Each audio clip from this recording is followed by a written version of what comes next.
жаймендеп бірінші курсқа түскен кезімде мен деген ең алғаш тәжвид деген сөзді естідім. Яғни менің ойымша Құран ол қасымыздағы адамдарға ешқандай ауыртпашылығын келтірмеу керек. Керісінше ол бір-бірімізге деген махаббатты, сыйласуды, сый-сияпатты, яғни бір-бірімізге деген ара қатынасты нығайту мақсатында.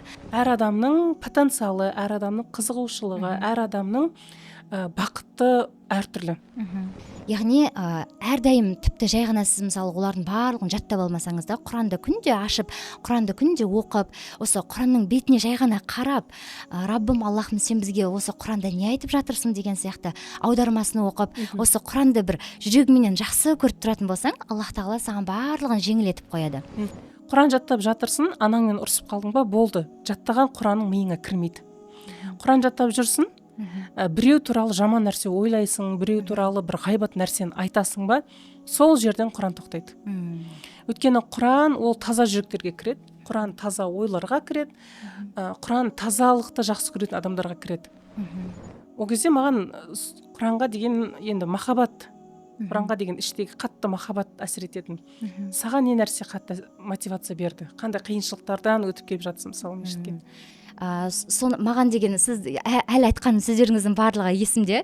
Қыздар бастайық, барлығы тағдырға жазылған, тез Құрандарыңды тапсырып, тезірек не қылайық бітірейік деген сияқты айттыңыз. Маған сол нәрсе өте қатты ұнады.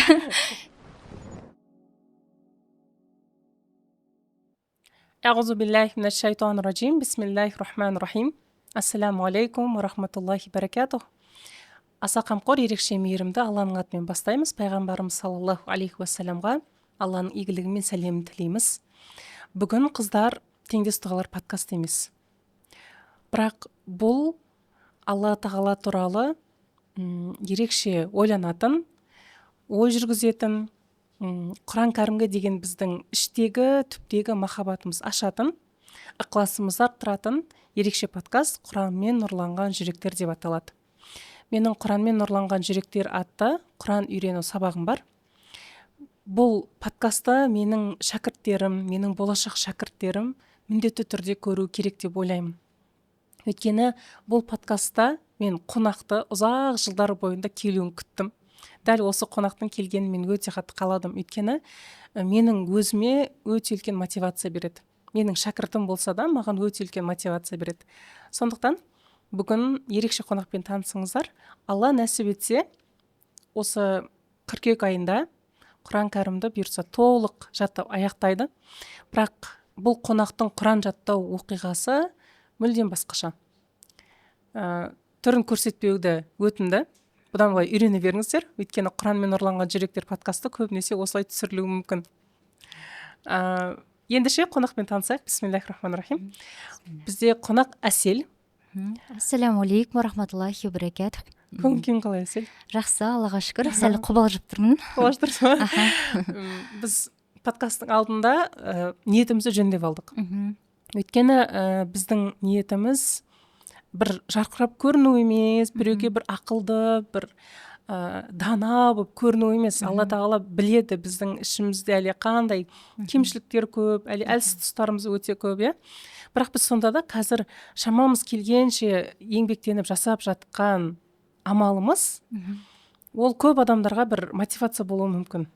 Иншалла. Егер сен өзгелердің Құран үйренуіне мотивация бола алсаң, демек бұл өте үлкен жетістік. Сондықтан Әсел, басынан бастап бірінші өзің таныстырып өтсең. Кімсің, жасың нешеде, қай жерденсің? Бисмиллахир-рахманир-рахим. Мен есімім Әсел. Мен жалпы Қаскелең қаласында туылғанмын.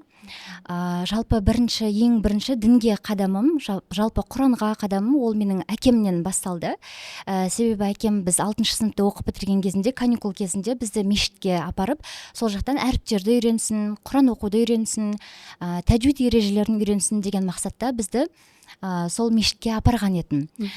Сол жаққа барған кезінде бізде ұстаздарымыз, ең алғаш ұстаздарымыз бізге сол әріптерді үйретті. Неше жастасың ол жерде? Сол 6-шы сыныпты бітірген кезінде шамамен бір 12 жастардамын. Сөйтіп әріптерді жаттап сөйтіп бастадық, бірақ ол кезінде қазіргідей жақсы дамымаған етін Құранды жаттау. Ол кезінде тәжвид ережелері дейтін, және де тәжвид деген не нәрсе екенін біз мүлде білмедік. Бізге жай ғана әріптерді үйретті. Одан кейін болды, сен Құранға түстің деп, уже Құранменен сен осылай оқу керексің, осылай оқу керексің деп ережелерді оқу барысында үйретіп отырды. Бірақ арнайы бір ғылым ретінде, арнайы ілім ретінде оған көңіл бөліп, жаңадай мысалдарменен, көптеген ережелерменен ондай қылып үйреткен жоқ. Просто жай ғана оқу барысында міне осылай оқисыз деген сияқты сөйтіп ұстаздар бізге ескертіп отырды. Содан кейін жаймендеп бірінші курсқа түскен кезімде мен деген ең алғаш тәжвид деген сөзді естідім. Одан кейін мешітке барып, қандай университет? Мен неде Инияз университетінде Иниязға түскен едім. Абылайхан атындағы университет. Ол жақта мен деген ағылшын және француз тілдерін оқып жүрдім. Бірақ мен негізі барған кезінде менде ниетім ағылшын және араб тілі болды. Бірақ мен барған кезінде ол жақта бізде араб тілі жоқ деді да, мен сонымен сол жақта француз тілін оқып қалып қойдым.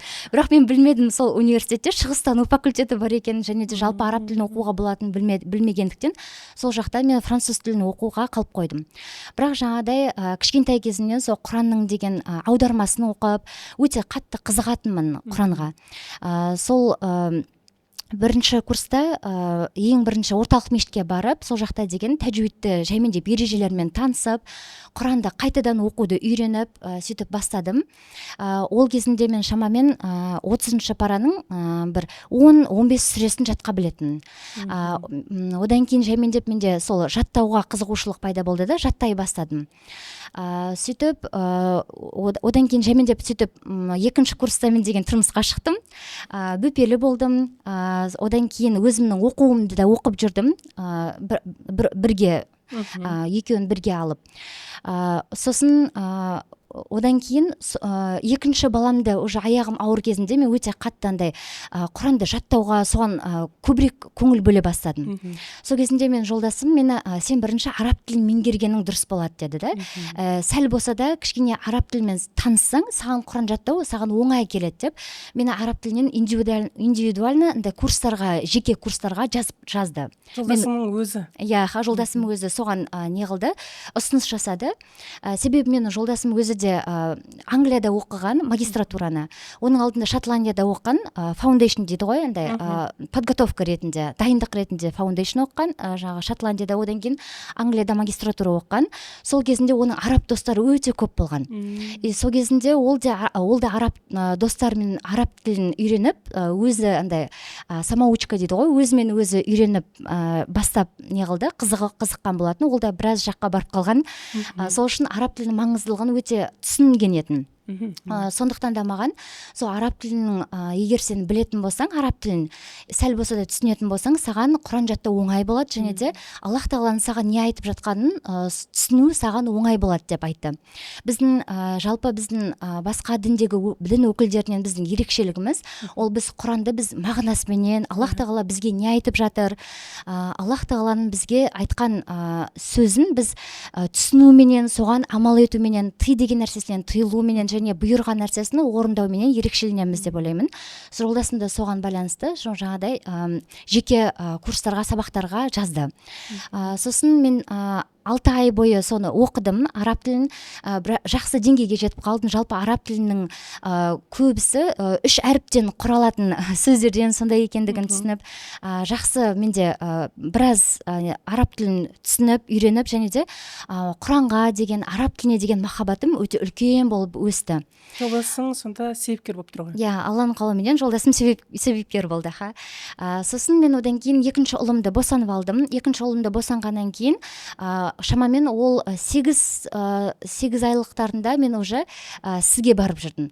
Бірақ та мен сол бөпем кішкентай кезінде шамамен босанғаннан кейін бір 3 айлықтарында Әбу Бәкір 3 айлықтарында бізде жарыс ұйымдастырылды. Сәлем қыздар жарыс ұйымдастырған болатын Мүлк сүресінен. Сол кезінде жарысқа келген кезінде жюри сіз болған едіңіз. Сол кезінде маған сіздің андай Құранның энергетикасы және де андай Құранның аурасы қатты сезілді. Соны маған деген сіз әлі айтқан сөздеріңіздің барлығы есімде. Қыздар бастайық, барлығы тағдырға жазылған, тез құрандарыңды тапсырып, тезірек не қылайық бітірейік деген сияқты айттыңыз. Маған сол нәрсе өте қатты ұнады. Себебі сіз деген сол Құранға көп қатты мән беретініңіз және де андай сол нәрсе маған өте қатты сезілді. Сосын Алланың қалауымен сол кезінде мен бірінші орын алдым Мүлк сүресін жаттап. Одан кейін мен бірақ сізді жоғалтып алдым. Сосын біраз уақыт өткеннен кейін мен сізді іздеп барлық ұстаздарға жазып шықтым. Орталық мешіттегі ұстаздарға, барлық білетін мешіттердің ұстаздардың барлықтан жазып шықтым. Сосын маған бір күні Бәйкен мешітінің ұстазы деп номерді алып, сол номерге жаздым. Еще алған суретіміз бар еді да, жаңағыдай ұтып алған бірінші орында Мүлк сүресінде сіздің суретіңіз бар еді. Соны деген сол суретпен барлық ұстаздардан осы ұстаз сіз емессіз ба деп барлығынан сұраған едім. Сол кезінде сізге жазған екенмін. Сол кезінде бір-екі күн сіз жауап бермедіңіз, бірақ мен ойладым, жауап беріңізші, мен егер сіз осы ұстаз болмасаңыз, мен басқа жақтардан іздестіріп көре берейін деп. Сол кезде сіз айтқан едіңіз, осы ұстаз менмін, Бәйкен мешітіне келе беріңіз деп айттыңыз. Содан бастап Әбу Бәкір 9 айлық кезінде мен сол Бәйкен мешітіне үлкен ұлыммен бірге сізге Құран тапсыруға келіп жүретінмін. Енді осы жерде бір сұрақ әсел. Жаңа күйеуің тұрмысқа шықтың, ол кезде пәтер жалдап тұрасыңдар ма, или ата-енеңмен тұрасыңдар? Жоқ, уже ата-енемізбен бірге тұрамыз. Біз жалпы мен келін болып түскен кезінде менің ата-енем олар белгілі бір себептермен бір квартираларда тұрып, сөйтіп өте қиын жағдайларда тұрып жүрді да. Енді қазіргі кезде күн көру кейде қиын болып қалады, ондай жағдайларда болып тұрады да. Сол кезінде 10 жылдай квартираларда тұрып, сосын менің атам, қайнатам захват жасады. Сөйтіп захват жасағаннан кейін сол жаққа кішігірім үй соғып, сол жаққа көшкен екен. Жаңағы жердің үстінен жаңағы. Сайға уже үй соғуға болмайды дейтін жаққа, бірақ сайға сәл түспей, сайға жетпей, бір белгілі бір жерге жаңағыдай кішігірім үйін соғып, топырақты толтырып, сөйтіп, бірақ фундамент құрмаған екен, фундамент болмаған екен. Ол кезде олардың жағдайлары да кішкене төмен болғандықтан, жаңағы фундаменті наоборот ішіне, жыл сайын ішке қарай кіріп бара жатқан екен да. Сосын олар деген ең басында үкімет келіп өте қарсы болған екен да, захват жасауға болмайды деп. Қазір енді заң өте қатты неғып кетті ғой, қатаңдалынып кетті. Ол кезінде сол енемде өте қатты жанын беріп тұрып, біздің ата-бабамыздың бізге деген қалдырған жері ғой, біз не үшін бұл жақта тұра алмаймыз, біз не үшін өз елімізде кішігірім ғана жер бізге бұйырмады деп сөйтіп үкіметке қатты жылап барған кезінде өзінің аяғы ауыр етін, жаңа қайын сіңіліме. Сөйтіп, сол кезінде өкімет әрең дегенде рұқсат берген екен. Сөйтіп жаңағыдай үйлерін, кішігірім үйлерін соғып алады. Бірақ жаңағыдай біздің тойымыз болардың алдында Алланың қалауыменен сол жаңағы захват жасалынған жер сносқа кетеді де, сол үшін үкімет ол жақтан үйлерін басқа жер береді, басқа жақтан және де оларға үй соғуға ақша береді. Сөйтіп Алланың қалауыменен осы үйді Алланың қалауыменен қайнатам үлкен қылып соғады. Қанша метр квадрат? 357 метр квадрат. Себебі жаңадай 10 жыл қиналып, кішкентай үйлерде әр жерден әр жерге көшіп жүргендіктен, өте қатты қиналғандықтан андай балам үлкен үйде тұрсын, Алла бұйырса немерелерім көп болады. Одан кейін балам екінші этажда балконда намаз оқысыншы деп өте қатты сөйтіп армандайды да қайнатам. Сөйтіп үлкен қылып соғып қояды. Бірақ біз ол үйді әлі де соғып жатырмыз, әлі бітіріп жатырмыз. Сол жерде сонда сен келіншек болып түскен кезде уже ол үйді салып жатқан ба еді? Ол үй соғылған, бірақ та тек бірінші этаж ғана жасалынған. Екінші этаждың входы, кірісі жабық болған еді. Екінші, үшінші этажда жабық болған, тек бірінші этажда ғана тұрдық. Мен жалпы қара. ол үй әлі сен енді ғана келіншек болып түстің. Үй өте үлкен, әлі үйдің ремонты жоқ, әлі жағдайы жасалып жатқан жоқ. Бірақ сен сол кезде кішкентай бөпең бар, қолыңда жетекте бір бөпеңді аласың, екінші қолыңда бөпең бар. Сіз мешітке сол кезде өзің келдің бе? Иә, автобуспен келетін, автобуспен келіп жүретін, әрдайым автобусқа шамамен 2 сағаттай кететін. Енді Алматының пробкасы болғандықтан, бізде үйіміз кішкене мындай оқшаулау жерде болғандықтан, басында бізде мүлдем асфальтта болмаған. Біз деген аяқ киімімізді, етіктерімізді алып пакетке салып алып шығып, дұрыс жолға барған кезінде аяқ киімімізді киіп алып пакетке аяқ киімдерімізді сол жақын жерде магазин тұрады, сол жаққа қалдырып кететінбіз. Себебі ол жақтың бірінші келін болып түскен кезінде тіпті жол жасалмағандықтан жаңбыр жауса бітті, балшық болатын. Сондай өте сондай кездерде болды. Енді Алланың қалауыменен қазір жол жасалды, өте әдемі керемет жер болды, автобустар келе бастады. Бірақ жаңағыдай Құран тапсырып жүрген кезінде, ол кезінде біз автобусқа жету үшін де біраз жол жүретінбіз. Автобусқа жету үшін де жаңағыдай қолымда бір балам бар, жаңағыдай қасымда жетектеп жүрген тағы да Мұхаммед үлкен ұлым бар. Ол кезінде ол да 2 жарымда, қолымдағы балам шамамен бір 6 айлық, 7 айлық сондай уақытта сөйтіп автобуспен келіп жүретінбіз. Бірақ кейде жаңағыдай Әбу Бәкірдің сәл есімде бір рет қызуы көтеріліп, кішкене ауырып қалған етін, бірақ мен Құранды тапсыруым керек болып тұрды. Сосын аптасына өзі 1 рет болғандықтан, мен қалай да болсын баруым керекпін деп мамаға айтып, сосын атама да айттым. Сол кезінде атам айтты, егер саған бару керек болса, мен онда сені апарайын деп, өзінің көлігімен апарып, жаңа Әбу Бәкірді көтеріп жүріп, мен сізге Құранды тапсырып шыққан едім. Сол кезінде Алланың қалауыменен сол енемнің де маған өте үлкен рахмет айтатыным, әрқашан мен барам деген жаққа, мені андай бармайсың, үйде отыр деген сияқты қылып өйтіп айтпайтын. Себебі мен де барынша ол кісінің көңілін табуға тырысып, тамақтарын тәтті қылып дайындап, барлық үйдің жағдайын жасап, балаларды өзімен бірге алып сөйтіп кететін. Себебі ол кісі аяғы ауыратын да, варикоз. Жас болса да варикоз болғандықтан жағдай балаларды көтеріп жүруге ол кісінің денсаулығы жетпейді. Бірақ ол кісі ондай қатты да үлкен емес. Өзі 68 жылғы мен келін болып түскен кезінде ол кісі 48-49 жастар шамасында етін. Бірақ жаңағыдай денсаулығына байланысты балаларды барынша маған көмектесетін үйде. Бірақ жаңағыдай ол кісіге балаларды ұзаққа қалдырып кете алмайтын, қорқатын, балалар жылап қалатын шығар, жаңағыдай мама қиналып қалатын шығар деген сияқты. Сондықтан да барынша өзімен бірге алып жүруге тырысатын. Әрі мешітке барған кезінде балалар да сол мешітті көріп өссін, Құран тапсырып жатқанымды көрсін. Балапан қари бар еді, ол кезде кішкентай сол балаларды көрсін. Әрі сіздің сол жаңа балапан қарида ойыншықтар көп еді ғой, сол ойыншықтармен ойнап, сол жақта біраз ойнайтын балалар.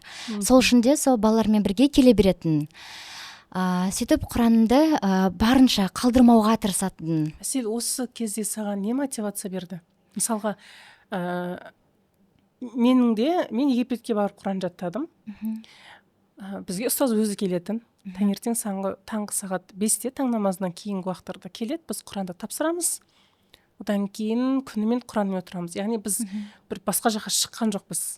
Бір Құранның 20 парасын жаттап бастаған уақытымда маған қайталау керек болды. Өйткені арт жақта соң қалып бара жатқан Құрандар мен уайымдай бастадым. Ұмытып қалып жатқан шығармын деген сияқты. Сол кезде мен медресеге барып жаттаған уақытымда 3 остановкадай жаяу барам. Барып Құран тапсырып қайтадан қайтам. Бірақ жолда ешқандай қиындық жоқ. Асфальт барлығы, бірақ бір ғана қиындық, Египеттің ыстығын білесің. Солай барып кеп Құран жаттап жүрдім. Ол кезде маған Құранға деген енді махаббат, Құранға деген іштегі қатты махаббат әсер ететін. Саған не нәрсе қатты мотивация берді? Қандай қиыншылықтардан өтіп келіп жатсың мысалы мешітке? Әселдің Құран кәрімге деген махаббатын, оның Құранды қалай үйренгенін және жақын арада оның толықтай қари болатын көріп, барлығымыз үлкен мотивация алып жатырмыз. Шын мәнінде Құран адамға өте үлкен мотивация береді. Өмірдің қиындықтарында, өмірдің қуанышты сәттерінде, шығатын жол таппай жатқан кезде де біз Құранға жүгінеміз. Өйткені ол Алланың сөзі. Алла тағаланың сөзін жаттап бастайтын уақыт келген сияқты қыздар. Өте оңай. Небәрі төмендегі сілтемеге өтіп, Құранға ғашық жүректер атты менің сабағыма келіңіз. сабақ 2 ай өтеді және сіз 2 айда Алланың қалауымен Құран кәрімді оңай әрі тез үйреніп шығасыз. Олай болса, мен сіздің баршаңызды сабақта күтемін. Енді Алланың қалауыменен бұның барлығы Аллах тағаланың ғана жүрекке салып қойғанынан деп түсінемін. Себебі бүткіл жақсылық ол жалғыз Раббымыз Алладан. Аллах тағала маған сол Құранға деген махаббатты жүрегімде ашып қойған секілді. Бір жағынан көптеген жағдай Құранға байланысты, көптеген хадистер бар, көптеген Құранға байланысты сүйінші хабарлар бар. Яғни біз егер Құранды жаттайтын болсақ, ата-анамызға Алла бұйырса нұрдан тәж кигіземіз. Және де жалпы Құранды жаттаған адам ол әрқашанда жетістікке жетеді деген сияқты көптеген сондай хадистерді, сондай сүйінші хабарларды естіп, жалпы Құранға деген менде махаббат содан пайда болды деп ойлаймын. Және де жалпы мен просто Құранды жүрегіммен қатты жақсы көргеннен кейін мен Құранды тапсыра бергім келетін, жаттай бергім келетін, Құранмен көп уақытымды өткізгім келетін. Ол кезде ойлаған қатты ол нәрселер туралы ойлаған да жоқ шығарсың. Иә, негізі жолда қиналып келем, 2 баламен келем. Оларды мен мүлдем байқамаппын. Қазір біраз жылдар өткеннен кейін енді артыма қараған кезінде сондай да күндер болған екен ғой деп. Жолда тіпті Әбу Бәкір кішкентай кезінде кіші дәретке жіберіп қойып, көтені су болып мен оны жуып далаға іліп, сол мешітте көтені жалаңаш болып жүрген кездерде болды мешітте. Сондай кездерде де болды. Жаңбыр жауып тұрған, қар болып тұрған кездерде де балалар жаурамасын деп сол бар ойым әйтеуір сол Құраннан айырылмасам екенмін. Құраннан алыстамасам екенмін деген ғана ой болды. Ал жаңағыдай бару қиын қой, алыс қой, жаңағыдай балаларымды біреу қарап беру керек қой, маған кішкене болсын бір жағдай жасап беру керек қой деген сияқты менде ондай ешқандай ой болмапты. Себебі әлі күнге дейін қазір мен мысалы кухняда Құранды жаттап отырсам, үйге бір кісі келетін болса, тіпті енем жай ғана су ішуге кіретін болса да, мен орнымнан атып тұрып, мама сізге шай жасайын ба, шай ішкіңіз келіп тұр ма, тамақ ішкіңіз келіп тұр ма деген сияқты мен сөйтетінмін. Яғни менің ойымша Құран ол қасымыздағы адамдарға ешқандай ауыртпашылығын келтірмеу керек. Керісінше ол бір-бірімізге деген махаббатты, сыйласуды, сый-сияпатты, яғни бір-бірімізге деген ара қатынасты нығайту мақсатында, сондай мақсатында деп ойлағандықтан мен Құранды деген, мен қазір Құран оқып жатырмын ғой, маған тиіспеңдер деген сияқты ондай, немесе мен қазір 2 сағат Құран жаттаймын, мына балаларды қараңдар деген сияқты ондай ешқандай менде ұстаным деген сияқты. Ондай ешқандай ұстаным, ондай еш нәрсе болмайтын. Сосын 2019-2020 жылдары бізде коронавирус болған кезінде мен үйден торт пісіріп сататынмын. Яғни мен бізде тортқа негізі бір торттың өзіне бір 2-3 сағат кетеді. Торт пісіретін, балалар кішкентай қасымда ойнап жүгіріп жүретін, есімде Мұхаммад қасымда ойнап жүрген кезінде красный бархат деп ойнап жүретін, яғни торттардың аттарын да айтып сөйтіп ойнап жүретін қасымда. Сол кезінде торттарды да пісіріп, үйдің тамақтарын да пісіріп, үйге келімді кетім адам бізде өте көп. Жаңағыдай үйіміз үлкен болғандықтан, Алматыда тұрғандықтан, шет жаңағыдай қалалардан бізге көп туысқандарымыз келіп тұратын. Студенттер өте көп келеді. Студенттер келетін көп оқуға. Және де көшіп келіп жатқан туысқандарымыз да, жалпы Алматыға саяхаттап, қыдырып келіп жатқан туысқандарымыз да әрдайым біздің үйге келіп тұратын. Бірақ мен оларды көрген кезімде өте қатты қуанатынмын. Біздің үйге береке келді, біздің үйге қонақтар келді деп. Сол кісілермен 2 сағат, 3 сағат отырып шайларын беріп, әрқашанда олардың төсектерін салып беріп, жаңағыдай өте құрметпенен және де жақсы қарым-қатынаста болып, сөйтіп жаңағыдай барынша тырысатынмын. Құранды жаңағыдай кей кездерде оқуға шынымен де уақыттар болмай қалатын. Кейде 2 күн, кейде 3 күн болмай қалатын. Кейде тіпті үлкен тойлар, сондайларға дайындық кезінде бір апталап Құраныма қарай алмайтын кездерде болатын. Бірақ та ондай кездерде менің айтарым, әрқашанда қанша күн өтіп кетсе де, қанша ұзақ уақыт болып кетсе де, Құраны бөлініп кетті, болды. Мен Құранымды осы оқымай-ақ қояйыншы, тастай салайыншы деген сияқты олай ойламау керек. Құраннан айырылмауға тырысу керек та. Барынша деген қалай қолыңыз болса да бірден Құранды қолыңызға алып оқуға тырысу керек. Сол кезінде Аллах тағала уақытыңызға да береке беріп қояды, ара қатынасқа да береке беріп қояды. Жалпы жалпы бүткүл өміріңізге береке беріп қояды. Ол мен қазір қыздарға бір негізі үлкен Құран жаттаудағы өте маңызды нәрсені Алла Тағала саған ерте түсіндірген екен. Рахмет, Өйткені Алла разы болсын. біз білеміз да, Құран жаттап жатқан уақытта сен оған барлық уақытыңды арнайсың, барлық энергияңды арнайсың, жастық шағыңды арнайсың. Өткенде бір комментарий жазып жатыр да, енді ислам діні немесе Құран туралы, намаз туралы кері ойланатын адамдар бар. Немесе араб қол деп айтатын адамдар бар да. И солардың біреуі жазыпты, дінді Құран, намаз деп айта бергенше, неге ғылыммен айналыспайсыңдар, неге бір жаңалық шығармайсыңдар, неге бір нәрсе ойлап таппайсыңдар деп. Сосын мен о кісіге айттым, ал неге мен бір нәрсе ойлап табуым керек? Барлық адам техникамен бір нәрсені, бір жаңа бір химия, физика, бір ғылымды, бір жаңа затты, технологияны ойлап табатын да емес қой. Әр адамның потенциалы, әр адамның қызығушылығы, әр адамның бақыты әртүрлі. Біреу мұғалімнің сыртына қарап бізде айтады, осылар не, осы кісілер шаршамайды, бір 40-50 жылдан бері бір мектепте істеп жатыр, қиын ғой, одан да миллиондап ақша тапсын, бизнес жасасын деп айтады. Жоқ, ол адамның бақыты таңертең жұмысқа барып, кешке жұмыстан қайтып, бала шағасымен тамақтанып, әр жаңағы шәкірттерінің үй жұмыстарын тексеріп, олар жаңа бір нәрсені үйренген кезде көзінен отты көру, ол үшін бақыт. Немесе дәрігер адам үшін жұмыстарын ойлау мүмкін, таңнан кешке дейін жаңағы неде жүреді, ауруханада жүреді. Бұл әйел кісінің жұмысы емес, ол дәрігердің жеке өмірі болмайды деп сырттан баға беріп жатады. Алайда оның дәрігердің бақыты ол әдейі сол жолды таңдады. Ол бір нәрсені ойлап табамын емес, мен тым болмағанда бір адамның жазылып кетуіне бір көмек болсам екен, көмекші болсам екен деп 11 жыл, 12 жыл, 8 жыл уақытын сол медицинаға арнады. Ол мен таңнан кешке дейін жүрмін деп ойламайды. Ол бір адам болсын жазылып шықты ма, ол соған бақытты.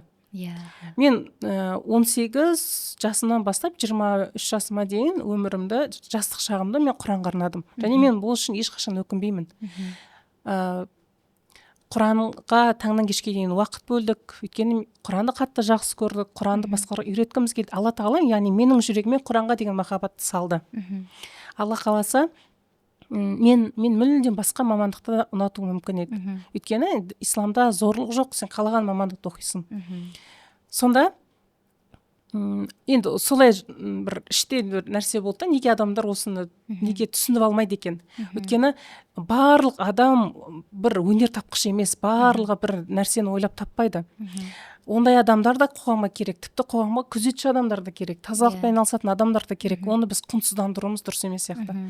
Сонда менің түсінген нәрсем, жаңағы айтып жатырмын ғой, сен қариялардың көптеген Құран жаттап жүрген адамдардың кейін түсінетін нәрсесін Алла Тағала саған ерте түсіндірген екен. Неге? Өйткені өмір бойы естеріңізде сақтаңыздар, қыздар, Құранды жаттап бастаған уақыттан бастап, Құранды жаттап бастадыңыз. Бір адаммен конфликт болды ма, дереу сол уақытта Құранмен байланыс нашарлай бастайды. Құран жаттап жатырсың, анаңмен ұрсып қалдың ба, болды. Жаттаған Құраның миыңа кірмейді. Құран жаттап жүрсің, біреу туралы жаман нәрсе ойлайсың, біреу туралы бір ғайбат нәрсені айтасың ба, сол жерден Құран тоқтайды. Өйткені Құран ол таза жүректерге кіреді, Құран таза ойларға кіреді, Құран тазалықты жақсы көретін адамдарға кіреді. Сен өйткені пайғамбарымыз саллаллаху алейхи уассалам ол тірі Құран еді дейді. Пайғамбарымыз туралы сұраған уақытта ол тірі Құран болды, оның мінезі көркем болды дейді. Сонда Құранды егер адам жақсы тез жаттағысы келсе, онда басқа адамдармен қарым-қатынасы жақсы болуға тырысу керек. Өйткені тағы бір қазір бір сұрақ қоям. Көп қыздарға ата енесімен тұрған ұнамайды. Үйіне жаңа қайын інілері, қайын сіңлілері, қайнағалары кеп тұрған ұнамайды. Өйткені менің жеке шекарам, жеке пространством болған қалаймын деп айтады. Осы жағдайда тіпті намаз оқитын, Құран жаттап жүргенде кейбір қыздар осындай ұстаным ұстанады. Сенің ойың қандай? Сосын Құран жаттап жүрген кезде саған ол нәрсе шынымен оңай болған жоқ қой. Сенің бір оқиғаларыңмен бөлісіп кетші. Мысалы, қонақтар кеп жатыр. тамақ істеу керек, үйді жинау керек, қонақтар келгеннен кейін қарайды ғой бәрібір. Балаларыңның жағдайын жасауың керек, күйеуің келіп жатыр. Сол арада сен қалай Құранға үлгердің? Енді бағана айтқандай, барлығы Аллах тағаланың бізге берген нығметі. Сондықтан да жалпы жаңадай жеке шекараға байланысты айта кетсем, жалпы қазіргі кезде көп жас қыздар, көп жалпы тұрмысқа шыққалы жатқандар, және де тіпті тұрмыстағы қыздарымыз осындай көптеген психологиялық жаңадай психологтардың айтқан батыстан келген жаңадай жеке шекара дейтін, өзіңнің ойыңды міндетті түрде әрқашанда ешкімнің көңіліне қарамай, қалай болса да өзіңдің айтқаныңды орындатуың керек деген сияқты сондай көптеген ойлар салып жатады. Негізі бұл өмірде барлығы бір ғана қағидамен жүрмейді. Яғни әркімнің өмірі ол әртүрлі болады. Мысалы, біреулер Аллах тағаланың қалауыменен сол нәрсеге Аллах тағала сол нәрсені жеңілдетіп қояды. Яғни олар өздері жеке тұра алады өзінің күйеуімен. Оларды ешкім мазаламайды деген сияқты. Бірақ кейбір жағдайларда жаңағыдай ата енесі ауырып қалған жағдай болуы мүмкін, немесе жаңағыдай сіз жалғыз жағдай кенже балаға немесе үйдің жалғыз ұлына тұрмысқа шықтыңыз деген сияқты сондай нәрселер болып қалады. Сол кездерде Аллах тағала сіздің жүрегіңізді және де Аллах тағала сіздің жалпы табиғатыңызды сізден жақсырақ білуші. Яғни сіз сондай ортада тұра аласыз.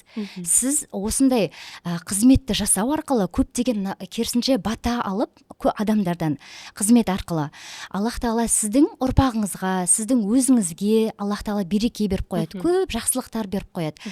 Сол үшін сіз бұл нәрсені көтере алатын болғандықтан Аллах тағала сізді осындай жағдайларға кездестіріп қояды. Яғни біз мысалы жаңағыдай үйімізге көп қонақтар келіп кетіп жатырса, және де сол қонақтармен міндетті түрде 2 сағат, 3 сағат отырып, оларға көңіл бөлмесек, олар ренжіп қалады деп, мынау қашан кетеді деген сияқты, не үшін келді деген сияқты сондай оймен отыратын болсақ, онда біздің жаңағыдай Құран жаттауымыз ол керісінше төменге қарай түседі. Алламен байланысымыз да кейде нашарлап кетеді, іште өткен өкпе, реніш, негатив қаншама. Осыған байланысты және пайғамбарымыздың бір сахабаны, саллаллаху алейхи вассалам, осы сахаба ол жәннаттық деп айтқаны есімізге келеді. Яғни ол сахабаның түнімен намаз оқиды ма, әлде түнімен Құран оқиды ма, күнде ораза ұстайды ма деп білгісі келген кезінде ол кісі жай ғана жүрегінде ешкімге деген өкпесі, ешкімге деген реніші жоқ екендігін, яғни жүрек дертінің жоқ екендігінің маңыздылығын пайғамбарымыз саллаллаху алейхи вассалам да айтып кеткен етін. Яғни расында осы жақта жалпы бізде өмір сүруде біреуге өкпелемеу, біреуге жаңадай ренішімізді, тіпті ренжіп қалдыңыз ба, жақсы, енді бұл Аллах тағаланың бізге берген сынағы ғой, хайырлысы, Аллах тағала бұны бекерден бекер берген жоқ. Бұл Алланың қалауыменен мені бір тәрбиелеуге келген нәрсе, немесе Аллах тағала мені қарап тұр ғой, бұл сынақтан қалай өтетін деген сияқты қарайтын болсақ, және де жүрегімізге сондай жаман нәрселерді жібермейтін болсақ, бірден кешіріп тұратын болсақ, сонда Аллах тағала бізге Алла бұйырса жәннатты бұйырады, және де бүткіл нәрсемізді жеңілдетіп қояды. Расында бұл Құран бүткіл нәрсені жеңілдетуші және де шипа беруші да. Менің көзімнің негізі зрениесі кішкентай кезімнен -6,5 болатын. Бірақ осы жақында көзімді тексерткен кезінде уже -5,5 болған екен. Қазір енді менің очкиімді де -4 қылып ауыстырдым. Себебі сол менің ойымша Құранды көп оқығаннан деп ойлаймын. Себебі ешқандай да мен бір жаттығулар жасап, немесе бір операция жасатып, немесе бір күнде бір витамин жеп, ондай нәрсе істеп жатқан жоқпын. Бар болғаны әрдайым Құранымды оқып жүрмін. Сол үшін менің ойымша сол жаңағыдай Құран элементарно осы көзімнің зрениесіне де әсер еткен үшін Құранның осындай кереметі оның Аллах тағаланың сөзі екендігін тағы да бір дәлелдейді. Тағы қандай Құранның ерекше жақсылығын, берекесін көрдің өміріңде? Жалпы босанатын кезінде де жалпы мен енді 3 баланың анасы болғандықтан Алланың қалауыменен 3 баламды да Алланың қалауымен мен өте жеңіл босандым. Әсіресе ең соңғы қызым Аминаны өте жеңіл босандым. Себебі мен көтергеннен бастап Бақара сүресін, Әли Имран сүресін, және де Ниса сүресін, және Маиданың бас жағын сізге өзіңізге тапсырып үлгердім Алланың қалауыменен.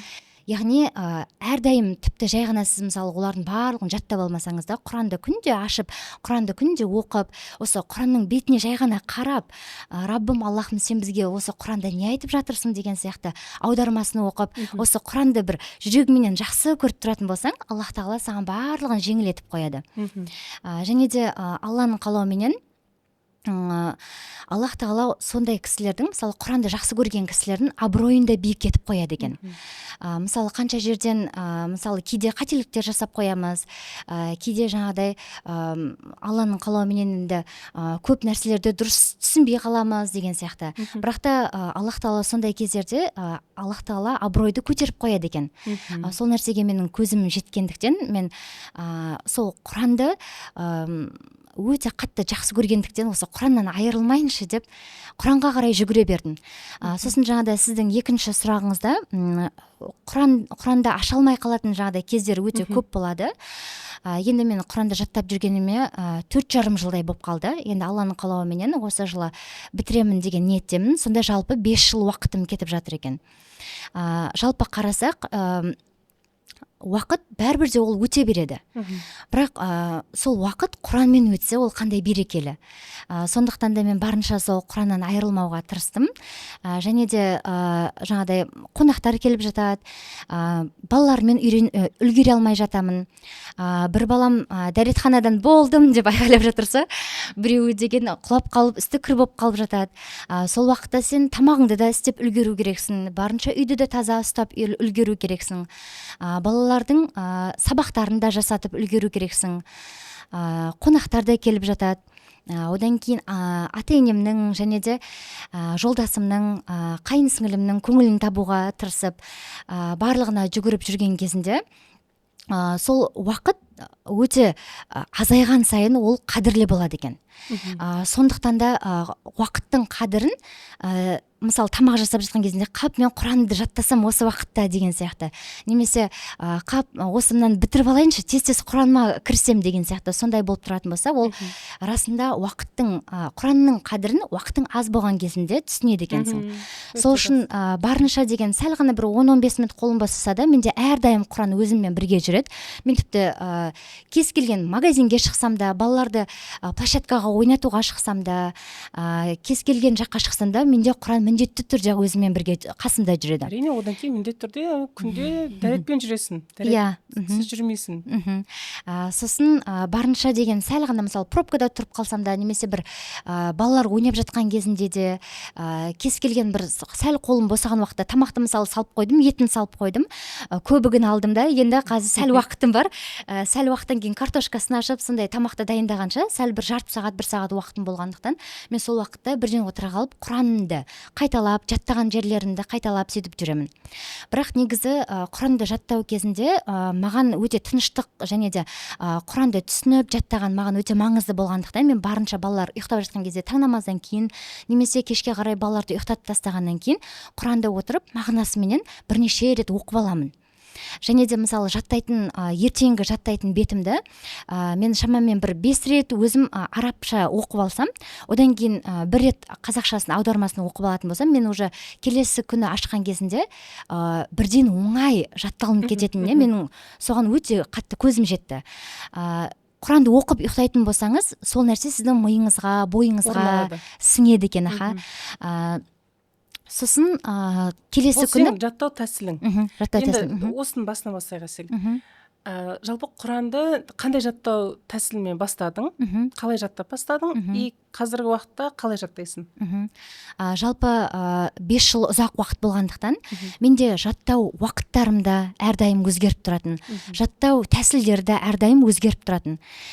Себебі жаңағыдай үйдің жағдайына байланысты, балалардың жағдайына байланысты өзгеріп тұратын. Уақыты да жаңағыдай жаттау түрлері де. Ең бірінші бастаған кезінде мен Құранды мағынасымен бірге жаттадым. Қазір де бірақ мағынасымен бірге жаттаймын. Себебі егер мен мысалы Аллах тағала маған не айтып жатқандығын түсінбесем, және де бұл нәрселерді мысалы мен жаттап қойғандықтан мен білуім керекпін деп ойлап тұрамын да. Маған мысалы Аллах тағала бұл нәрсені істеме деген болса, ал мен ол нәрсені істеп қойған болсам, бірақ оны жаттап қойған болсам, маған үлкен жауапкершілік болады деген ойменен мен сол Құранның мағынасын мағынасымен бірге ең бірінші жаттаған кезде жаңағыдай Құранның сөзбе-сөз аудармасы деген болды. Сәл ғана мысалы жарты бетті деген әрбір сөздің мағынасымен жаттап жаңағыдай оқып отырдым. Яғни мысалы мына сөз мынаны білдіреді екен ғой, мына сөз мынаны білдіреді екен ғой деген сияқты өстіп жаймендеп уже сөздерде қайталана бергендіктен, жиі келе бергендіктен ол жаймендеп жатталына бастайды екен. Мысалы Құранда көп қайталанатын сөздер өте көп. Сондықтан да мысалы осы сөз, бір-екі сөзді жаттап қалсаңыз, келесі сөзде сол сөз кездесіп тұрса, деп қатты қуанып кетесің. Сөйтіп жаймендеп сол жаңағыдай мағынасымен жаттауға маған өте ыңғайлы болды. Сосын жаңағыдай ең басында жаңағыдай балалар кішкене тынымды болған кезінде, балалар кішкентай болған кезінде мен жаттаған кезінде санаққа салып жаттайтынмын. Бір аятты қанша рет сонда? Бір аятты мысалы жүрегіме орныққанша, мысалы шамамен 20 рет, кей аяттарды 10 рет, кейбір аяттар қайталанғандықтан және жеңіл болғандықтан тіпті 5 рет қайталап оқысам мен жаттап алатын. Бірақ кейбір аяттар өте қиын болатын, ұзақ аяттар болатын, жаңадан кездескен сөздер болатын, тілімді сындырып әрең дегенде оқитын, тіпті жаттау емес, тіпті оқығанда да қиналатын сондай аяттар болатын. Ондай аяттарды әрине көбіректе қайталауға тырысып, сол шамамен 30 шақты рет қайталағаннан кейін, санаққа салғаннан кейін ол жатталынатын. Мен жаңағыдай бір бетті сол аятпенен жаттайтын. Мысалы бір аятты жаттап боламын, келесі аятты жаттаймын. Сосын бірінші аят пен екінші аятты бір-біріне қосатын. Сосын үшінші аятты жаттаймын, бірінші, екінші, үш аятты қосамын. Сөйтіп аяттарды бір-бірімен қосып отырып, басында жарты беттен жаттадым. Одан кейін жаймендеп ол үлкейіп бір бетке жетті. Қазіргі кездерде сол бір бетпен әлі шектеліп жүрмін. Сол күніне бір бет қана жаттаймын. Күніне бір бет. Күніне бір бет жаттаймын. Ең көбі ұстазға қазір сен Гүлзат ұстазға тапсырасың. Гүлзат Қари ұстазға тапсырады. Енді сенде қазір Алла нәсіп етсе жақында Құран бітіретін болғандықтан ең алғаш жаттап маған тапсырған кезіңмен қазір ұстазға тапсыратын кезің екі бөлек. Екі бөлек. Іште сенімділік пайда бола бастайды. Іште енді тәжірибе көп, және бұрынға қарағанда сен оңай жаттай бастайсың. Мида оған жаттығады екен. Ми жаттығады. Басында Құран жаттап жатқан кезімізде біздің есте сақтау қабілетіміз гигабайт болады. Одан кейін Құранды көбірек жаттап бастайсың, көбірек оған уақыт бөле бастайсың, есте сақтау қабілетің мегабайт бола бастайды. Өзің түсінбейсің. Мен кеше ғана бір сөзді әрең оқитынмын, қазір уже бір аятты еркін оқитын болыппын. Одан кейін гигабайт болады. Одан кейін Құран кәрімді толық жаттаған адамның есте сақтау қабілеті ол терабайт болады. Яғни есте сақтау қабілеті ол бір нәрсемен шектеліп қалатын нәрсе емес қой, көп ішіне ақпаратты қосқан сайын ол үлкейе береді. Мысалға сен басында бір жарты бет жаттап тапсырып бастадың, бөлпелермен келіп жатқан кезде. Қазір ең көп қанша бет тапсырасың? Қазір мен енді аптасына бір рет тапсырамын. Бір рет тапсырған кезінде ұстазға басында 3 беттен тапсырып жүретінмін, одан кейін 4 беттен тапсырып жүретінмін. Ал қазір енді 5 беттен 6 беттен тапсырамын. Кей кездерде жақсы жаттап жатырсам, немесе арасында жаңағыдай ұстаздың қолы бір босамай қалса, 2 апта болып қалатын болса, жаңағыдай 10 беттен тапсыратынмын. Солай әртүрлі жағдайларға байланысты жаңағыдай қазір 5 бет, 10 беттің аралықтарында тапсырып тұрамын. Әсел, мысалға, Құран жаттап жүрген уақыттарда кейде андай бір сәттер болды ма? Ол негізі біраз қариларда да болған, менде де болған ондай жағдай. Мүлдем оқуға беттей алмай қалатын кездер. Мысалға, енді Құранды жаттап бастайды да, бір 4-5 сүре жаттағаннан кейін қайтадан қарай алмай қалады. Сол кезде ол өзін жек көріп кетеді. Мен жаман адаммын, мен өзіме көп алып жатырмын, мен болды демек жаман адаммын, осылай жүре берсем мен бір күні мүлдем тәкаппар болып кетемін дейді да, Құраннан алыстап кетеді. Бірақ негізі өмірде барлық Құран жаттап жатқан адамның өмірінде ондай жағдайлар болады. сен қарай алмай қалатын кездер болады. Тіпті Гүлзат ұстаз екеуміз подкастымызда айтқан болатын, андай тіпті жауып кетіп қалатынмын дейді. Қарамайтынмын, жауып кетіп қалатынмын. Өйткені неге, ол жек көріп кеткен емес, жалығып кеткен емес, оның миында ақпарат өте көп болады. Ол оны миы, мен сәл қорытып алайын, кішкене маған мүмкіндік бер деп айтып жатады. Сенде өміріңде сондай жағдай болды ма? Иә, әрине болды.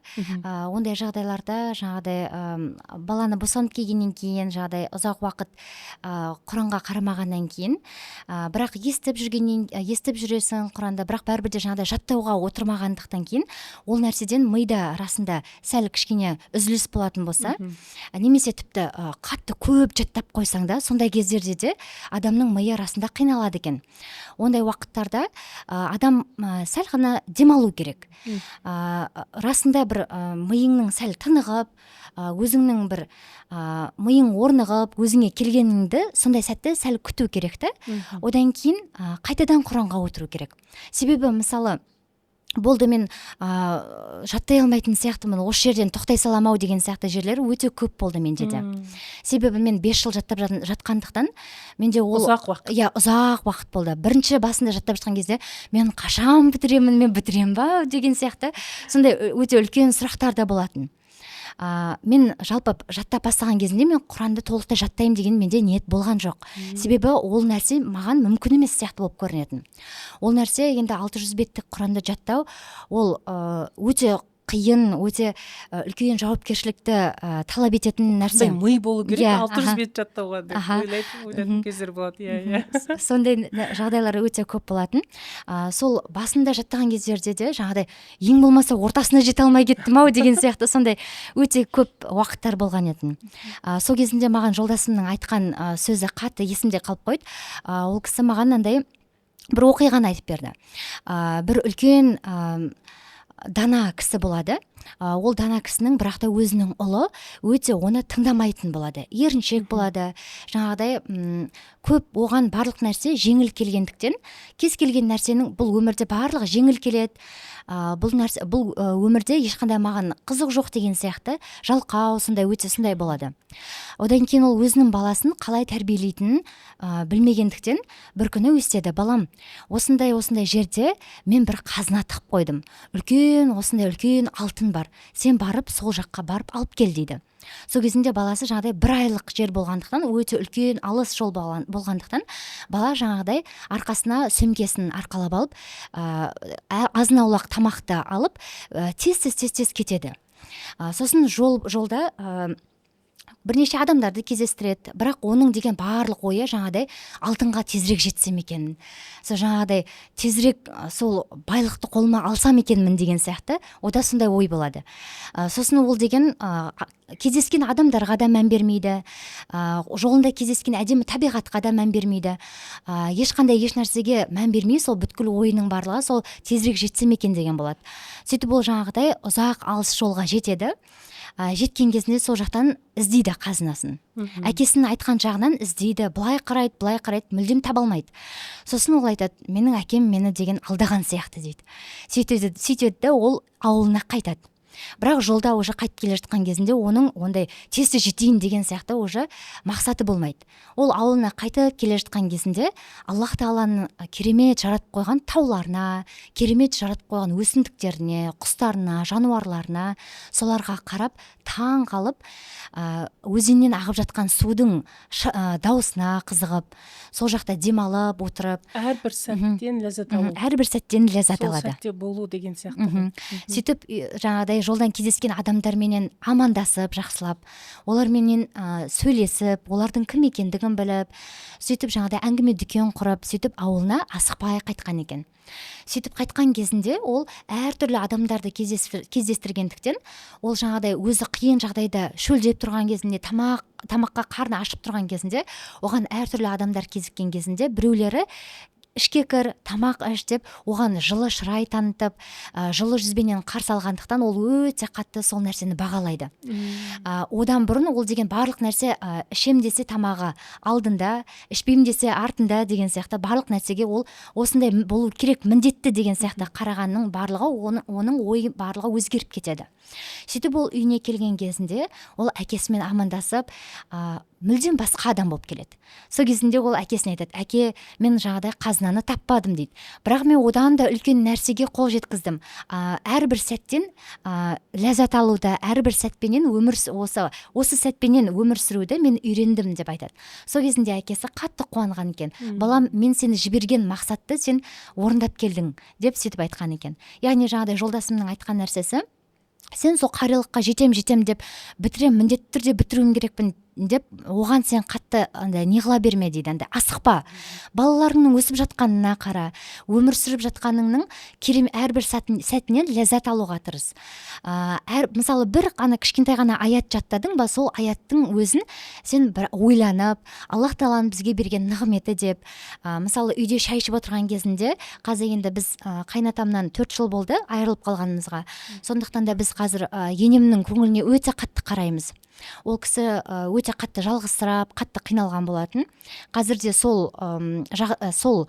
состояниядан енді шығып келе жатыр да, Алланың қалауыменен. Сол балаларға кішкене қарап, алданып, жұбанып сөйтіп келе жатыр. Сол енемнің аузына қарап отырамыз да, былайша айтқан кезінде. Көңілі жақсы болса екен, денсаулығы жақсы болса екен деп. Сол кісімен жолдасым өте көп әр отырған кезінде шайға міндетті түрде 2 сағат, 1 сағат әңгіме айтып, сол жаңағыдай сөйтіп сол кісінің көңіліне өте қатты қараймыз. Яғни Алланың қалауыменен расында енемнің қасымызда отырғаны, бәйтерек болып бізге батасын беріп отырғаны, не дегенмен ол кісі бізге деген енді біздің тілекшіміз ғой, біздің барлығымыздың жақсы болғанымызды қалайды. Өзінің баласы жақсы болғанын қалайды. Өзінің баласы жақсы болғанын қаласа, менің де жақсы болғанымды қалайды. Одан кейін жаңағыдай немерелерінің мықты адам болып өскендерін, олардың жақсы тәрбиелі болғандықтарына қатты мән беріп, соларға өте қатты мән береді. Яғни менің айтайын дегенім жаңағыдай жай ғана мамамызбен шай ішіп отырғанның өзі ол үлкен бір бақыт екен. Сол әрбір сәттен Алланың қалауыменен сондай ләззат алатын болсаң, сонда сен Құранның ләззатын сезінесің деп айтқан етін. Сондықтан да осы нәрсе маған үлкен мотивация болды.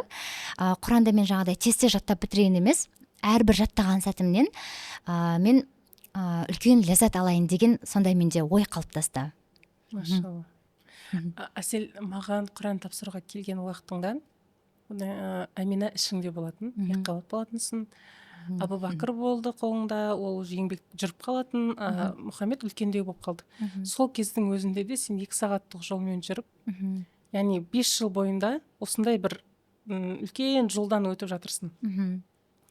Бұл бір қиындық, өз алдына бір қиындық. Енді Құран жаттап жатқан уақытта да кейбір сүрелер адамға ауыр келеді, қиын келеді. Кейбір сүрелер сен тез жаттап аласың. Енді қай сүрені сен оңай жаттадың және қай сүрені қиналып жаттадың? Қай сүрені өте қатты жақсы көресің? Әрине 114 сүрең барлығы біз үшін өте маңызды. Қайсысын, бірақ сонда да сенің жүрегіңнен ерекше орын алады? Негізі расында сіз айтқандай 114 сүренің әрқайсысы ол керемет, себебі Аллах Тағаланың сөзі болғандықтан. Расында әрбір сүреге қарап отырған кезінде, әсіресе мағынасымен оқыған кезінде қандай үлкен нығметтер көп екендігін, Аллах Тағала бізге бұл қазіргі ғылымның енді ашып жатқан нәрселерін Аллах Тағала 1400 жыл бұрын бізге айтып қойғандығы сол адамды өте қатты таңғалдырады. Әрбір Құранды жаттаған сайын, әрбір Құранды оқыған сайын сол нәрсеге таңғалып, Құранға деген махаббатың одан сайын арта түседі. Енді оңай жаттаған сүрелерден, маған оңай жаттаған сүрелердің бірі ол Юнус сүресі болды, Уақиға сүресі болды. Одан кейін жалпы Бақара сүресінің өзі де маған негізі жеңіл болды. Бақара сүресі оңай негізінде. Бақара сүресін мен Алланың қалауымен 2,5 айда жаттап алдым. Маған өте жеңіл болды Алланың қалауымен. Және де жаңағыдай өзіңіз айтып отырғандай Қасас сүресі ол өте қиын сүре деп көп менде естідім. Көп қарилар сөйтіп айтады. көп қиналамыз. маған қиын болған жоқ Қасас сүресі. Сол маған да Алланың қалауымен Қасас сүресі де бір қатты бір айтарлықтай қиын болған жоқ негізі. Маған керісінше мысалы мына сүре қиын дейтін болса, расында ол сүре маған жеңіл болып келетін. Мына сүре ой тез жаттап аласың десе, мен сода бір қиналып қалатынмын. Бір расында әрбір қаридың өзінің бір оңай жатталынатын немесе қиын жатталатын сүрелері сондай міндетті түрде болып тұрады екен. Және де мысалы маған өте қатты бір әсер еткен сүрелердің бірі, Аллах тағала айтады ғой, мен сендерге желді сендерге жаңағыдай сүйінші хабар ретінде жібердім дейді. Одан кейін сендерге жаңбырды жаудырамын дейді. Мен осы күнге дейін, осы аятты оқығанға дейін әрдайым үлкен адамдардан, апамнан, жаңағыдай қайнатамнан мен еститінмін. Желі болып тұр, қазір жаңбыр жауады дегенді. Сондайды мен өте көп еститін. Сол кезінде неге олай айтады екен деп таңғалатынмын. Оған дейін мән бермейсің ғой өйткені. Оған дейін расында мән бермейсің, және де бұл жай ғана сенім шығар деп сөйтіп ойлайтынмын. Бірақ та расында біздің қазақ халқымыз ол исламмен өмір сүргендігі, баяғыдан исламмен өмір сүргендігі, әдет ғұрпының барлығы сол исламмен келе жатқандығы, дінменен келе жатқандығы осыдан ақ білінеді. Ата әжелеріміздің сол жаңағыдай жаңбыр жауайын деп тұр екен, жел болып жатыр дегенінен, сондай жаңағыдай Аллах тағаланың сүресін осыны оқыған кезінде мен қатты таңғалған едім. Мысалға мен үшін өте оңай болған сүрелердің бірі Мариям сүресі болды. Мешітте мен сабақ беріп жүрген кезімде жұмысқа келемін, дереу сол жерде компьютер болатын, дереу Мариям сүресін қоятынмын. Сонда сол мешітке келетін көп әйел жамағаттары, әйел кісілер мені Мариям ұстаз деп атайтын болған екен. Кейін уақыт өте келе сол Мариям сүресін жаттап, басында тыңдап бастадым, одан кейін жаттап бастадым. Өте оңай жаттадым. Көпшілік Мариям ұстаз деп айтқаннан кейін менің ішімде мынандай нәрсе болды да, ертең менің қызым туылса, Алла нәсіп етсе, мен Мариям деген ат қоямын деген сияқты. Осындай кезде бір әдемі лайфхак бар. Бала сүйе алмай жүрген келіншектер немесе бала сүйе алмай жүрген бір жас жұбайлар, ерлі зайыптылар болса, бізде көбінесе қашан балалы боласың, өйстіп жүре бересіңдер ма, енді емделмейсіңдер ма, ана тәуіпке барыңдар, мына тәуіпке барыңдар деп көп деген жанашырлықпен айтады, кейбіреулер бір тиісіп айтқысы келеді, әртүрлі ниетпен айтады адамдар. Сондай уақытта көңілдеріне алып қалып жатады. Бірақ та көп жағдайда біздің ойымызды позитивке қарай бұруымыз керек екен. Мысалға, сіз бір әдемі есім естідіңіз. Сізге тіпті врачтар, дәрігерлер сен жақын уақытта көтермейсің, саған әлі емделу керек, сенде қазір болмайды деп жатса да, сен бір жақсы жаңалық естідің ба, соны өзіңнің болашақ балаларыңа жоспарлай бер. Мысалға, маған Мариям деген өте есім қатты ұнайтын. Мен сол кезде айтатынмын, тіпті маған дәрігерлер сізде бала болмайды деген күннің өзінде де, мен Алла нәсіп етсе, қызымның атын Мариям қоямын деп айтатынмын.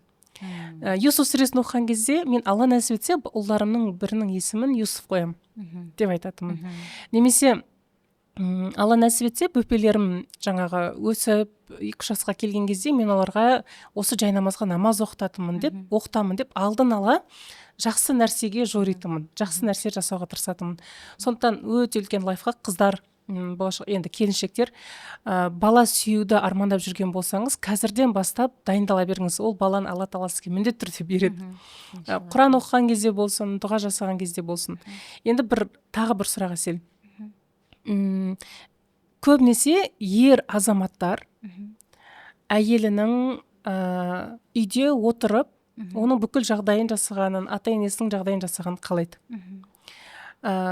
Тіпті қазір мен көптеген қыз келіншектерден естимін, күйеуім менің Құран оқығаныма қарсы дейді. Неге? Өйткені сен онсақ үйдің жұмыстарына үлгермейсің, Құран оқысаң сен мүлдем үйдің жарты тірлігін тастап қоясың.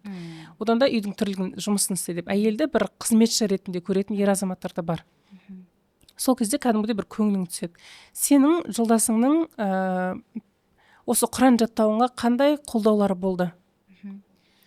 Расында өте қасыңдағы адамыңның, қасыңдағы жарыңның әрбір айтқан сөздері, қолдауы ол өте қатты маңызды екен.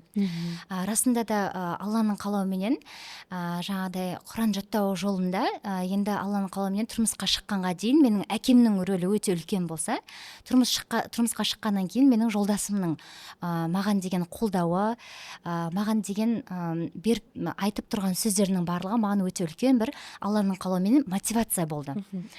Сол тұрмысқа шыққанға дейін менің әкем, мен Құранның енді бір 15 сүресін примерно шамамен жаттап қалған болсам, менің әкем қасындағы адамдарға, туысқандарға менің қызым бір пара жаттады деп жүретін.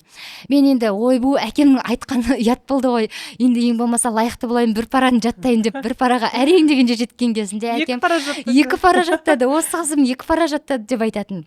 Сөйтіп әкем деген 2 парасын деген енді осында ақтайын енді деп 2 параға әрең дегенде өф деп келсем, әкем қасындағы жаңағыдай ол кісі деген азан шақырып тұрады да, әкем қасымыздағы мешітте.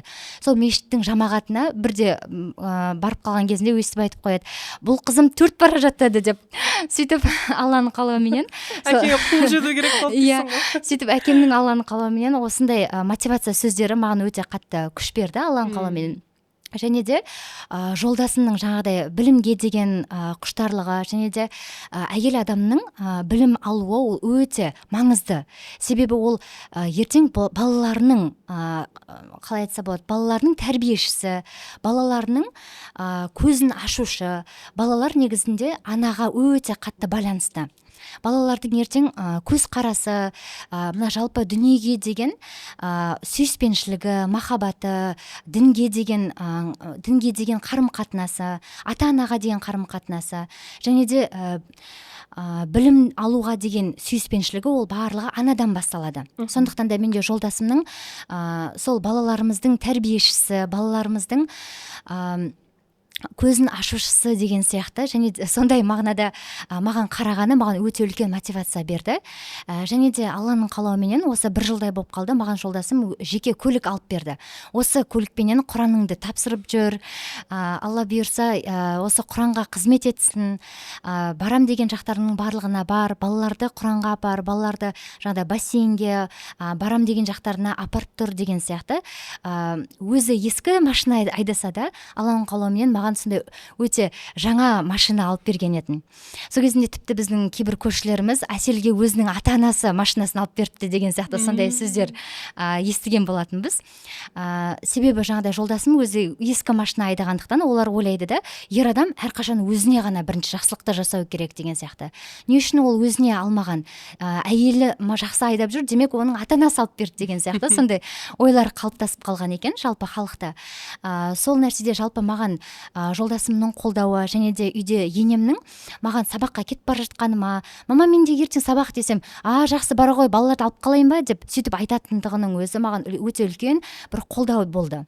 Бірақ та енді мен айтайын дегенім, ондай күйеулерде, ондай жаңағыдай әкелерде кей жағдайларда енді Алланың қалауымен тағдыр болғандықтан ондай кейбір қыздарда болмай жатады.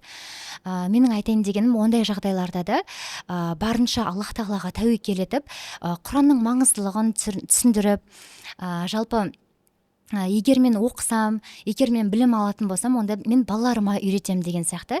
Сөйтіп жәймендеп түсіндіріп айтатын болса, онда жаңағыдай күйеуінің көзқарасы жәймендеп өзгеретініне мен сенімдімін. Жалпы сол осындай қолдаулардың, Алланың қалауыменен осындай қолдаулардың арқасында үлкен-үлкен белестерге, үлкен-үлкен осындай Алланың қалауыменен енді осындай жетістіктерге жетуге болады деп сенемін да.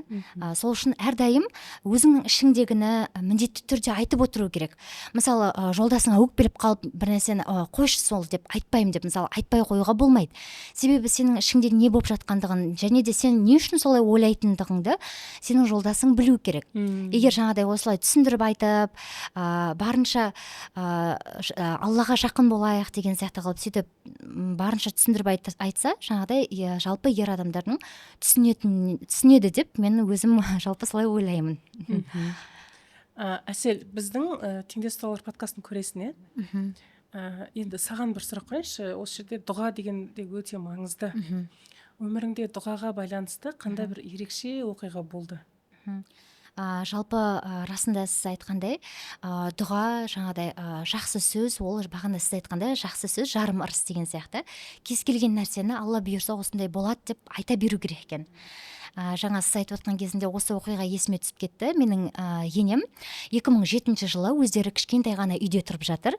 Жаңағыдай күнделікке былай жазған екен: балам Англияға оқуға кетті деп.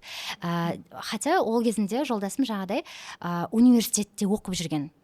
Ондай Англияға оқу дейтін, немесе жаңағыдай бір болашақпенен бір жаққа жібереміз деген сияқты ондай ой мүлде болмаған екен. Бірақ жаңағыдай бірнеше жыл өткеннен кейін енем жаңағыдай күнделігін ашып қараса, сол жаңағыдай ұлым Англияда оқып жатыр, біз үлкен үйде тұрамыз деген сияқты сондай нәрселерді жазып қойған екен да, Алланың қалауыменен. Сондай жақсы сөздер арасында Алланың қалауыменен барлығы орындалды ғой. Орындалды. 2012 жылы, яғни 5 жылдан кейін жолдасым Англияға оқуға түсті. Алланың қалауыменен. Сол Англияға түскен уақытында 2013 жылы Алланың қалауыменен олар жаңадан үй соқты, үлкен үй соқты Алланың қалауыменен. Сол сияқты арасында жаңа сіз айтқандай дұғада жақсы сөзде өте қатты маңызды екен. Енді менің өзімнің өміріме келетін болсақ, мен жалпы әкем 2018 жылы жаңағыдай менің енемнің үлкен әкесі болды. Оның жасы 90-да еді. Сол 90-дағы үлкен атамыз өзінің күйеу баласымен қажылыққа кетіп бара жатты. Сол кезінде менің әкем де үлкен қажылыққа қатты барғысы келді. Қатты ниет етті. Оған біраз ақша жинап, жаңағыдай барынша соған талпынды. Бірақ әкем сол 2018 жылы кететін уақытында түс көреді. Түсінде біз барлығымыз ихрамда екенбіз дейді да. Үлкен жолда кетіп бара жатырмыз дейді. Көп адамдармен. Бірақ бір кезінде бірнеше ғана адамды, бір топ кішігірім адамды бізді полиция тоқтатты да, күзет тоқтатты, сіздер сәл тоқтай тұрыңыздар деп бізді шетке қарай қойып қойды дейді. Сосын жаңағы көп адамдарды өткізіп жіберді дейді. Сол кезінде әкем түсінген екен: мен осы қажылыққа бара алмаймын ау деген сияқты. Сол уақыттан бастап, сол әкем қажылыққа барған жоқ, бірақ менде жүрегімде қатты бір арман болды. Әкемді сол жаңағыдай қажылыққа жіберсек деген сияқты. Сол кезінде сол кезінде егер шатаспасам, Аминаны босанып, Аминадан түскен ақшаны жинап, әкеме жаңағыдай қажылыққа деп ниеттеніп жүрдім, Алланың қалауымен. Сөйтіп Амина 6 айлығында сіз өзіңіз мені осындай Құранға байланысты кездесу болады, сол жақта Құранды ашып бер деп сіз маған өзіңіз мен шақырдыңыз. Сол кезде Алланың қалауыменен үлкен тосын сый болып маған жаңағыдай умраға жолдама сыйладыңыз. Сол кезінде мен өте қатты, сол кезінде маған сол нәрсе қатты әсер етті. Мен әр дұғамда, әр намазымда әрдайым Аллахым әкеме бір умраға, ең болмаса умраға бір нәсіп етші деген сияқты, жолдама бір берейінші, әкеме бір қаражат жинап берейінші деген сияқты менде ойым қатты болды. Бірақ мен ойлаған суммаға мен жеткізе алмадым. Менің барлық жинағаным 200 мың ғана болды. Сол кезінде Алланың қалауыменен Аллах тағала өйстіп сый ретінде өзіңіз арқылы сенің Құранға деген махаббатыңмен кетті ғой әкең негізінде. Мен жай себепшімін. Бірақ әкеңді умраға жіберсем деген сен деген ниет. Бірінші сенің әкеңді умраға жіберсем деген ниетің, және менің осы әселді бір қуантсам екен, өйткені ол Құранға деген махаббаты мықты ғой деген ниетім бір-біріне сәйкес келіп тұр. Алла тағала негізі ең мықты жоспаршы. Расында. Алланың жоспары өте мықты. Сен бір нәрсені қалап тұрсың, бірақ басқа адамға Алла тағала уже соны арнайы дайындап жатыр, саған бір уақытында алып келу үшін. Енді ойласаңыз бір таң қалатын нәрсе шынымен де, расында. Аллах тағала расында елде жоқ шебер деп айтады ғой. Расында мен мүлдем ойлаған жоқпын, сіз маған умра жолдамасын бересіз деп. Және де сол 200 мыңды Алланың қалауыменен әкемнің жолына деп бердік. Әкем Алланың қалауыменен сол жаңағыдай умраға барып келді. Алланың қалауыменен сол 200 мыңменен жаңағыдай бізге сый-сияпаттар жаңағыдай жолына сөйтіп кетірген болатын. расында жаңағыдай әкем қажылыққа кетпей жатқан кезде мен өте қатты көңілім түскен болатын.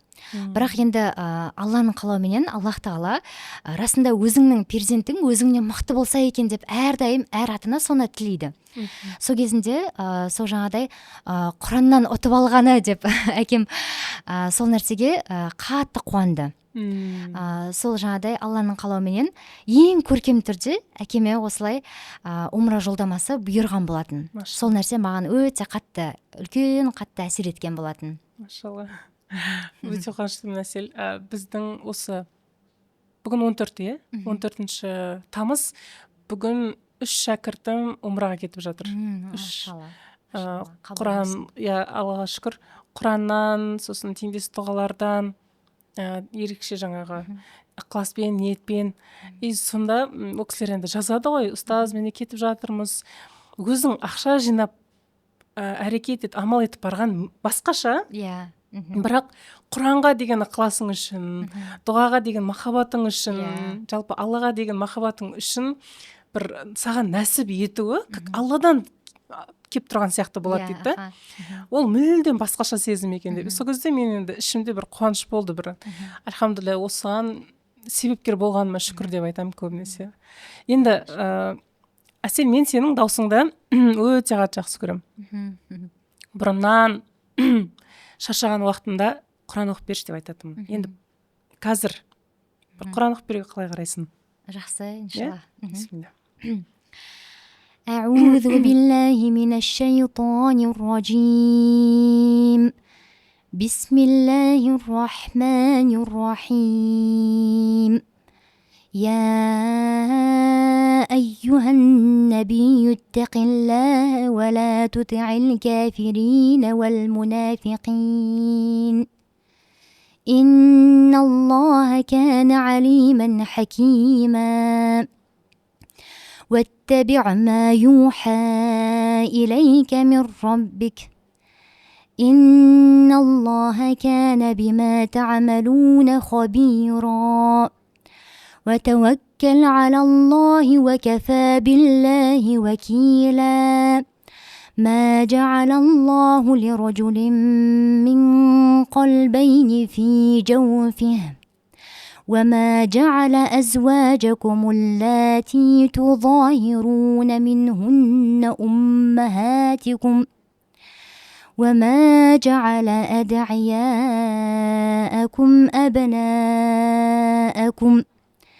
ذلكم قولكم من أفواهكم والله يقول الحق وهو يهدي السبيل Садақаллаху азим. Әсел, осы ерекше подкастты көріп отырған және Құран оқысам екен, немесе мен оған лайықпын ба, жоқ әлде мүлдем мен бұл нәрсені қолымнан келмейтін шығар деген ойда отырған қыз келіншектер үшін сен қандай ақыл кеңес айтасың? Расында мысалы сіздің бұл подкастты көріп отырғаныңыздың өзі Аллах тағаладан бұл белгі. Себебі кез келген адам өзінің ұнататын нәрсесін қарайды. Мысалы Құранға деген махаббаттың жүректе бір болуы, оның өзі осы подкасттың қарауының бір дәлелі. Яғни сіз мысалы осы подкастты қарап отыратын болсаңыз, осының өзі сіз Құранды жақсы көресіз. Алла сізді жақсы көреді. Аллах тағала сіздің Құран оқығаныңызды қалайды. Аллах тағала Құран менен өзіне сізді жақындатқысы келеді. Сізге айтқан нәрсесін сол Құран арқылы білдіргісі келеді. Аллах тағала сізге айтып жатқан нәрсесін Құраныңды ашта оқы. Яғни осы Құранды оқу, Құранмен өмір сүру, соған жай ғана бір талпынудың өзі, бұл Аллах тағаланың сізге беріп қойған бір нығметі. Расында біздің бір мықтылығымыздан, тақуалығымыздан, бір дұғамыздың күшті бір қабыл болуынан, немесе жаңағыдай мықты бір өзі бір таза адам болғандықтан одан емес. Расында Аллах тағала өзі бір мейірімімен, бір рахмыменен, өзінің осы құлыма осындай бір нығметті берейінші деген Аллах тағаланың бір нығметі болғандықтан біз Құранды оқиды екенбіз. Сондықтан да қазір осы подкастты тыңдап отырған қыз келіншектерге, сіңлілеріме, әпкелеріме, үлкен әжелерге, апаларға, соларға да айтатыным, тіпті қари болмасаңыз да, тіпті бір Құранды деген зуылдатып, үлкен бір халықаралық жарыстарда зуылдатып тұрып оқитындай болмасаңыз да, соған тырмысыңыз, Құранға жақындаңыз, Құранды оқи беріңіз. Аллах тағала сол кезде дауысты да өзгертіп қояды екен. Сол кезінде Аллах тағала ықыласты да беріп қояды екен. Расында мынандай хадис бар ғой, құлым маған бір алақан жақындайтын болса, мен оған бір шынтаққа жақындаймын. Егер маған құлым бір қадам жасаса, мен оған қарай жүремін. Егер маған құлым жүрсе, мен оған қарай жүгіремін деген. Яғни бұның мағынасы, Аллах тағала біздің ниетімізді, не затқа талпынып жатқанымыздың оның барлығын жақсы білуші. Яғни жүрекпен біз деген, Аллахым, мен осы бір Құран оқиыншы, Құран оқып үйренейінші, намаз бастайыншы, намазымды оқиыншы, осы өзіңнің жолыңа жақындайыншы өзіңе деп ниет ететін болсаңыз, Аллах тағала сол нәрсені жеңілетіп қояды екен. Ең бастысы, ниет етіңіз, сол нәрсені қалаңыз. Машалла. Әсел, үлкен рахмет.